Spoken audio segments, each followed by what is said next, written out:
You have spent weeks sourcing candidates. You presented them to the client. They've gone through the hiring process, and the hiring manager absolutely loves one of them. Send the offer letter, crickets. Candidate stopped responding. What do I do? Send out the offer, check in the next day and just say, hey, wanted to check in. Did you have a chance to look at it? If you have any questions, more than happy to chat with you about it. I want to make this the perfect offer for you and make sure that this is really exciting for you. Let them be. Initiating becoming a hiring machine sequence in 3, 2, 1.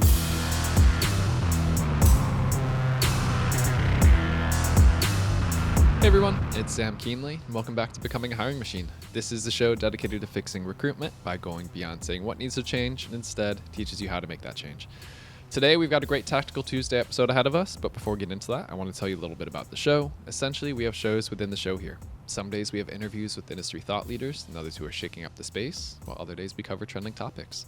Stop by every Tuesday like today for a Tactical Tuesday episode where we go deep on how to do something that's going to help you drive better results in your day-to-day. And occasionally, you get a mic drop episode from our founder, Matt, where he shares something that he's been thinking about within the recruitment space and wants you to know. And as a reminder, if you like the content that we share here on the show, make sure that you subscribe for more. All right, today's Tactical Tuesday. You have spent weeks sourcing candidates. You presented them to the client. They've gone through the hiring process, and the hiring manager absolutely loves one of them. Send the offer letter. Crickets. Candidate stopped responding. What do I do? So here to chat through this not all too common scenario, but a scenario that all of us have more likely come up against at some point during our recruiting careers is your favorite Tactical Tuesday co-host, Vivien. Vivien, welcome back. Hello, hello. All right, so the reverse ghost. I call it karma for recruiters. Not all recruiters ghost. I know I say that tongue in cheek, but the candidate ghost, especially when you get to a stage like the offer's out to them. Why does this happen? What do you do? What's in our control? What's not in our control? Like, let's unpack it from the beginning. Like, why do you think this is even happening in the first place? Honestly, the short answer is some form of cold feet. And now you just have to figure out, why are they getting cold feet? Is that something that you can work through? Is it just kind of like the nervousness of closing a chapter or starting a new one? Are they just really excited about this particular role and it's like, oh my gosh, a dream has come true? And they're just like, I need a second. It happens, And so you just have to figure out, what kind of cold feet are we dealing with here? And usually it comes down to the 6 motivators that make somebody change. It's the clamps, it's the challenge, location, advancement opportunities, money, people, and stability. People have different preferences. Obviously, there's always a spectrum for each of these. And so everybody has their own preferences. And so it kind of starts with, as you are evaluating your candidates, you have to know what is missing from their current job. There's obviously something missing that is not quite what they wish it was, which is why they're even talking to a recruiter and a hiring manager, or why they're even bothering applying. If somebody's perfectly happy, they're not wasting their time on job boards, updating their resume, looking for stuff. For people to actually go through all of that trouble, something is not quite right, and you have to figure out what is not quite right. That's kind of like the first piece of this. And then the new position, the opportunity that you're talking to them about, that now you're sending the offer out, what about this role is filling the gaps that the previous role isn't? Because if those gaps aren't filled with a new position, then they're going to get cold feet and they're going to be like, well, why should I change? And then it kind of is more of like a superficial compensation kind of thing, where then you're just trying to sell them on the new role based on just a better compensation package than what they had before. That's typically kind of like what does the trick, but then essentially your competitor can buy them or another employer can buy them. And that's not that ideal. Mm-hmm. So how do we deal with it? Like, how do you unpack what type of cold feet it is, and then how do we think about approaching this? So as you're talking to them, normally you pick up on what their motivators are and what's also their environment. So for example, if they have a family, if this would involve relocation, if this would change their financials in any way, shape, or form, there's going to be external factors that they need to take into consideration. And no matter how much they might love a new opportunity and the excitement that it brings, the autonomy that they get, the challenges and problems that they need to solve and things like that, if, for example, compensation is significantly below what they're currently making, most likely they will need to adjust their lifestyle, and not everybody actually wants to do that. So they would rather make more money and be miserable at work than to give up their lifestyle. And that's unfortunately a reality for others. They've kept their lifestyle very minimal. They're more than happy to give up the extra money for something different. I've had a candidate that took a $80,000 pay cut and left a $100,000 state bonus on the table because he did not want the position. His priority was, I want to spend more time with my family. This new opportunity gives me exactly that. I also prefer these work responsibilities. I really don't want to be this high up in the food chain. I prefer this like middle level where I get to kind of shine. That's my area of expertise. That's my preference, and my family kind of comes first.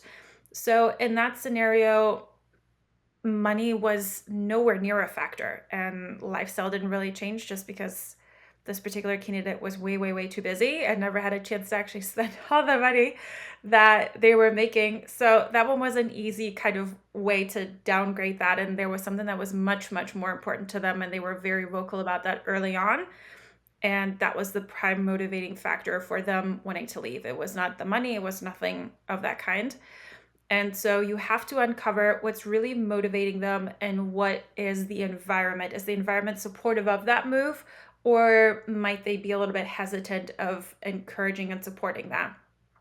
Because when you do send that offer out, no matter how excited they are, they're very nervous. And when you're nervous and excited, you have a little bit of anxiety because you're starting a new job. There's always a level of risk associated with that, like leaving the comfortable, going into something new, no matter how great it is.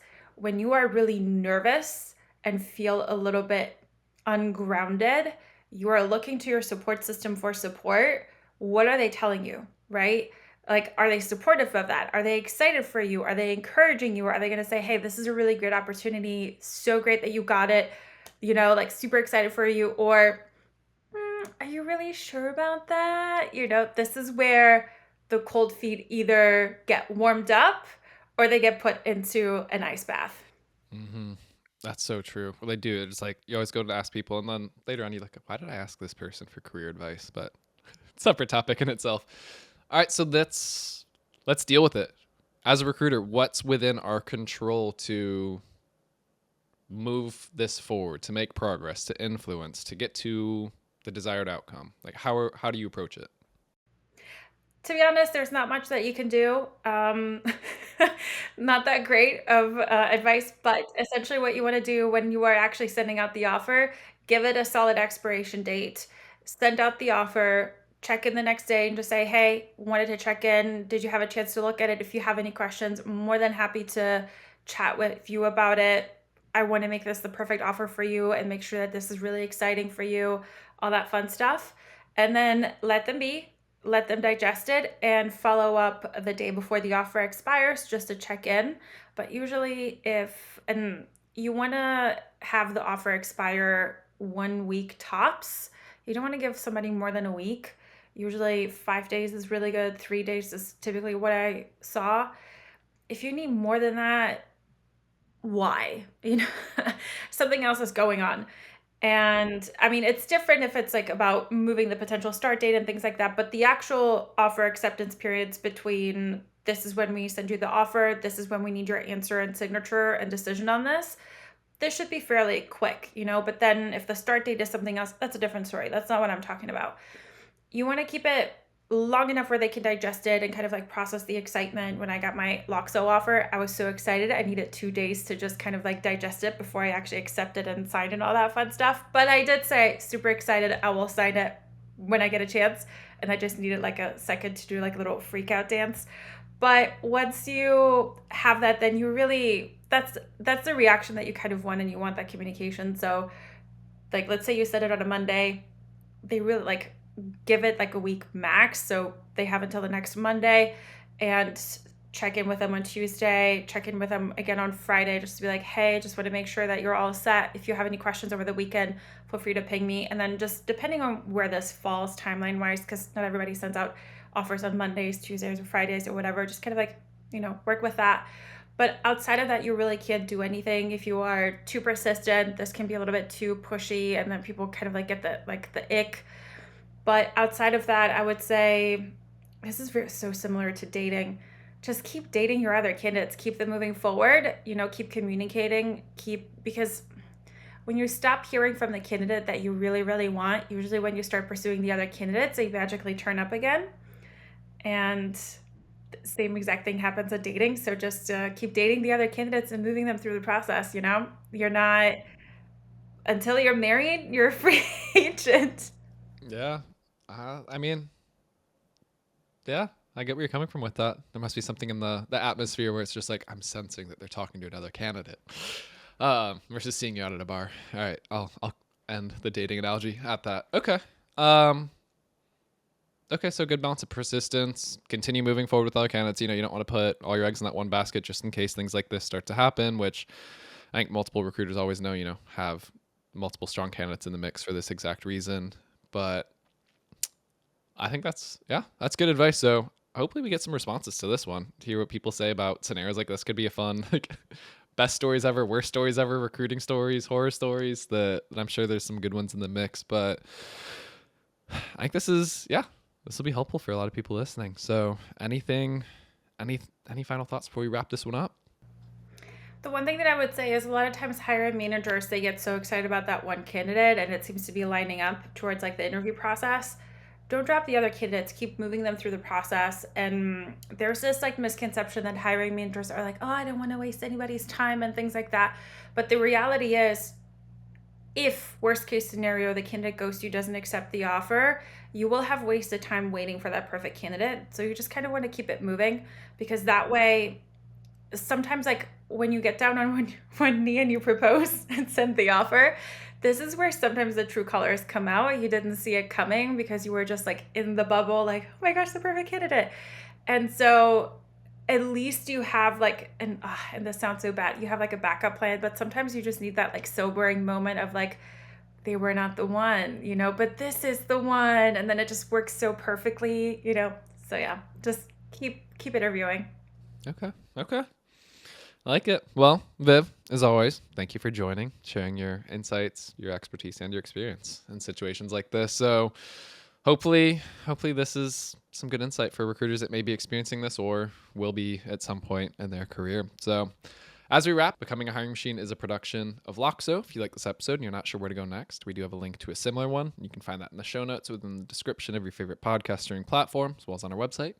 Full video episodes are available on YouTube. If you have questions, send them our way, podcast@loxo.co. And lastly, if you love this episode, please make sure to leave us a quick rating, your podcast streaming platform. It only takes you 3 seconds, but it's going to help other recruiters like you to find us. So, all right, everyone, that's the show. That was another great Tactical Tuesday with Vivien. Until next time, bye, y'all.